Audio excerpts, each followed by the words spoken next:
సమ్మక్క సారక్క జాతర ఎఫెక్ట్ తో గొర్రెలకు డిమాండ్ పెరిగింది. దీంతో కొనుగోలుదారులతో జగిత్యాల జిల్లా రాజరాంపల్లి గొర్రెల మార్కెట్ సందడిగా మారింది. ఉమ్మడి కరీంనగర్ జిల్లా నుంచి పెద్ద ఎత్తున కొనుగోలుదారులు మార్కెట్ కు రావడంతో రద్దీ పెరిగింది.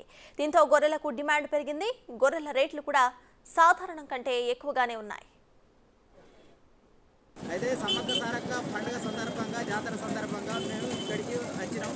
వచ్చి మేక పిల్లలు గొర్రె పిల్లలు ఆడపిల్లల కోసం ఎక్కుబడి ఉన్నది కనుక ఇక మరి ఎక్కువనైనా తక్కువైనా కొనుక్కొని సమ్మక్క సారక్క మొక్కు చెల్లిస్తే మాకు ఒక 2 నెలలకోసారి జరిగే మొక్కు కనుక చెల్లిస్తే మాకు తృప్తి అనిపిస్తుంది. ఆ దేవుని కూడా మాకు మొక్కులు చెల్లించడం జరుగుతుంది. రేట్లు విపరీతంగానే ఉన్నది.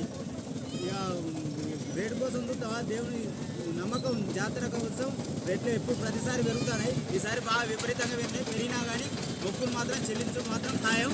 ఇక అంతా ఆమె చూసుకుంటుంది, చల్లగా కాపాడాలంతే. ధర్మారం రాజారాంపల్లి అనేది చాలా పెద్ద మార్కెట్. ప్రతి గొర్రెపోతులు కానీ మేకపోతులు కానీ ప్రతిదీ కూడా ఈ సమ్మక్క జాతరకు సమ్మక్క దేవుని భక్తి కోసమైనా అందరు సమ్మక్క మొక్కు తీర్చుకోవడానికి చాలా వరకు ఎంత గరీబులైనా ఎంత లేనులైనా ప్రతిదీ కూడా అందరూ చేయడానికి ఉపయోగపడతారు. ఈ సమ్మక్క జాతర సందర్భంగా బాగా రేట్లు కూడా ఉన్నాయి. ప్రతి ఆదిలాబాద్ జిల్లా, మంచిర్యాల జిల్లా, పెద్దపల్లి జిల్లా, కరీంనగర్ జిల్లా ప్రతి మినిమం ఒక 10 జిల్లాల వరకు కూడా ఇక్కడికి వస్తారు. పలు జిల్లాల నుంచి భారీ మొత్తంలో అమ్మకాలు జరగడం, సమ్మక్క జాతర పురస్కరించుకొని పిల్లలకు అత్యధిక రేట్లు అన్ని విధాలుగా వ్యాపారాలు లాభసాటిగా సాగుతున్నాయి. మొదటి వారం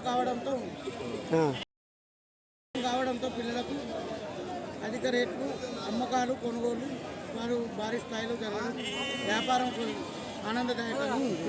దాదాపు 15-20 జిల్లాల నుంచి వ్యాపారస్తులు కానీ చిల్లర గ్రామీణులు కానీ అందరూ వచ్చి